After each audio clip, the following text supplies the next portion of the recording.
Welcome back. This is Rito here with another Terraria showcase video. Today we are in the Calamity Mod, and we are going to be showcasing the amazing Ark of the Elements, as well as the rare variant of it, which is called the Swordsplosion. So in this video, I want to show how to craft the Ark of the Elements, how to obtain the Swordsplosion, compare the damage, test them out on some bosses, lots of fun stuff. I'm actually super excited to be back in Calamity, back at my old base where we did so many showcases. For those who started watching me before the 1.4 launch, you'll know that I do lots of modded item showcases, and I mainly focus on the Calamity mod because that's definitely my favorite. So after covering most of the 1.4 content, I'm so excited to launch Tmodloader and start doing some modded content. For those who haven't seen, I made a video about how to install Tmodloader. You can actually do it via Steam now, so it's easier than ever to get mods for Terraria. It doesn't work for 1.4 yet, but you'll be able to play 1.3.5, and Tmodloader will update to 1.4 eventually. So you can try out Calamity and all these amazing weapons that I showcase if you download Tmodloader through Steam and get the Calamity mod. Here we are at the floating Providence temple, and let's go ahead and just compare the effects of these weapons. You can see I'm using the Ark of the Elements. This is a familiar weapon to a lot of people because if you did a melee playthrough, you most likely acquired this after defeating the Moonlord. And it's pretty awesome. You can see it shoots a sword, and then it has all of these other particle effects that do damage as well, so it's pretty powerful. The Swordsplosion is actually quite different. It doesn't shoot anything straight from your sword. Instead, it rains stuff down and to the side of where you press your cursor. Let's take a look at the tooltips for both of these. The Ark of the Elements, with all the stuff I've got equipped currently, has 398 melee damage, 111 critical strike chance, very fast speed, insane knockback, and it says a heavenly blade infused with the essence of Terraria.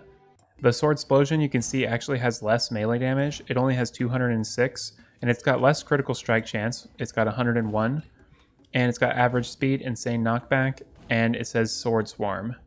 I'm currently using Auric Tesla with all of my endgame gear, so the damage might be just a little bit higher than you'll see at the start. So now I've got some gear that we can get shortly after defeating the Moonlord. The shield is approximately pretty similar to the Aegis of Valor. I just don't have an Aegis of Valor currently. And you can see our damage went down quite a bit. We're down to like 6,000 instead of 10,000. I just put an improved dummy over here from the Louis AFK mod. You can see we're all the way up to 10,000 now, and a ton of these shots are still missing, even 11, 12,000. And we can test the Ark of the Elements, which does about 8,000, 9,000.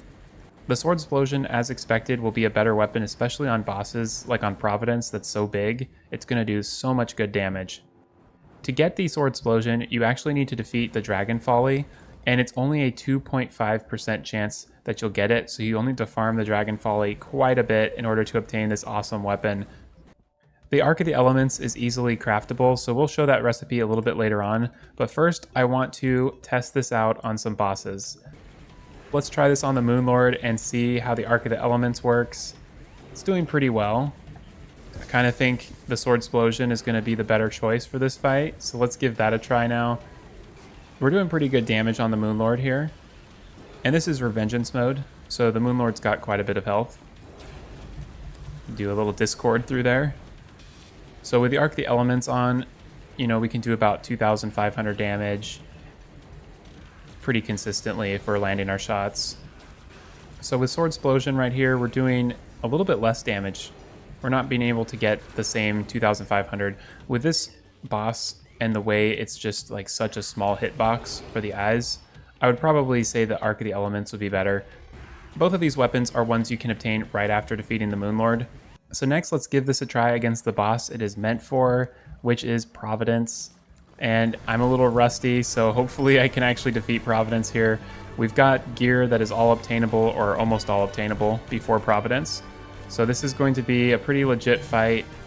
But yeah, Providence is pretty tricky, so anything you can get to do a little bit of extra damage is quite handy. You can see right here we're doing, you know, like 3,000 damage. We're actually not doing that much damage, and we're doing a lot more with the Swordsplosion.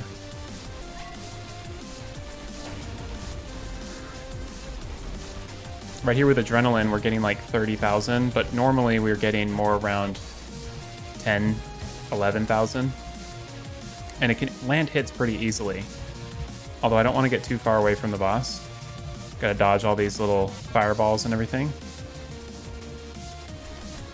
And yeah, this is a great weapon to use against Providence if you have the patience or the luck to farm it up from the Dragonfolly.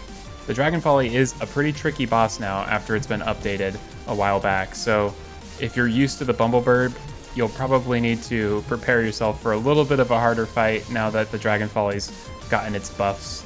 It's more of like a mini Yaren instead of kind of a joke like it was before. And I'm actually really impressed with this weapon. We are doing a really solid clear on Providence. We've already got the Guardian spawned. It has been a while since I've heard this song, and it is nice to hear the epic Calamity music again.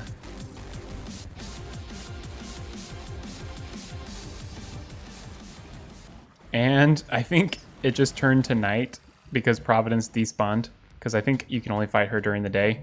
But we were right about to defeat her, and you can see this weapon does really well against Providence. You'll definitely want to pick the Swordsplosion over the Ark of the Elements if you're fighting Providence, but most of the time you won't have the option. So it is just a cool kind of novelty weapon. If you can manage to get a hold of it though, it will help you out quite a bit during this boss fight. Let's go ahead and take a look at how to craft the Ark of the Elements, and then we can go try it on one more boss. So here's the recipe for the Ark of the Elements. I'm using the recipe browser to show it, and you'll need the Ancient Manipulator and then the True Ark of the Ancients, Galactica Singularity, Cores of Calamity, Life Alloy, and Luminite. First, let's go over the materials. The Galactica Singularity is just a combination of the solar, vortex, stardust, and nebula fragments. And then the Cores of Calamity are just the combination of cores of sunlight, helium, and chaos. The Life Alloy is the combination of cryonic bars, perennial bars, and scoria bars. And lastly, Luminite is what you can obtain from the Moonlord. So the True Ark of the Ancients is the combination of the Ark of the Ancients, Cores of Calamity, the Broken Hero Sword, and Living Shards. And Living Shards are obtainable from defeating Plantera. The Ark of the Ancients is actually a pretty cool weapon, which is the combination of the Star Fury, the Enchanted Sword, and the Excalibur. And then you also need Essence of Sunlight and Essence of Helium. And that's it for the recipe. You just need to craft the Ark of the Ancients, upgrade it to the True Ark of the Ancients, and then defeat the Moonlord, and get some of these ingredients, and you'll have the Ark of the Elements. And like I said before, the Swordsplosion is obtainable from defeating the Dragonfolly. So here we are in the jungle, and let's give this a try on the boss we get it from, and let's fight the Dragonfolly. Like I said earlier, this used to be the Bumblebirb, and now that it's the Dragonfolly, it's actually a pretty tricky boss. You gotta be careful, but it's also really fun. I miss the old Bumblebirb, but I do like the way the Dragonfolly looks kind of scarier and kind of more epic. Go ahead and use our adrenaline. We're using the Ark of the Elements right now, and we're able to get a consistent, like 4,000 or 5,000 damage. And let's try this with the Swordsplosion and see how it compares. This might actually be a pretty tricky boss to use Swordsplosion on, just because it does so much movement. Yeah, I think I would probably just go with the Ark of the Elements. And just to show you my gear that I'm using for this, I'm using the solar armor, and then I'm using just a bunch of accessories that you can get when you fight the Moonlord. Like I said earlier, the shield is something you get after Providence, but I just didn't have the other shield available. And let's go ahead and activate Rage, get that extra damage boost. And we've almost got the Dragonfolly. There we go, we got her. And let's go ahead and open up the treasure bag. And we didn't get the Swordsplosion, but that's to be expected since you'll need to probably farm this boss up many, many times.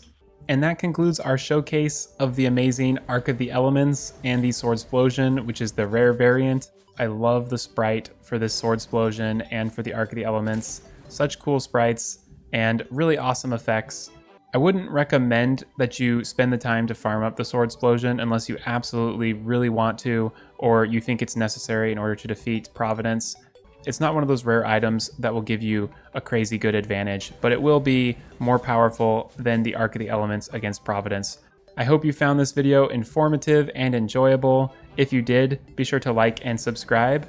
I also post lots of other content, like I'm currently finishing up a Master Mode Let's Play series, and I have lots of 1.4 content on the channel, and there will be more modded content in the future, so be sure to check all that out if you're interested. Thanks again for watching, and I'll see you next time.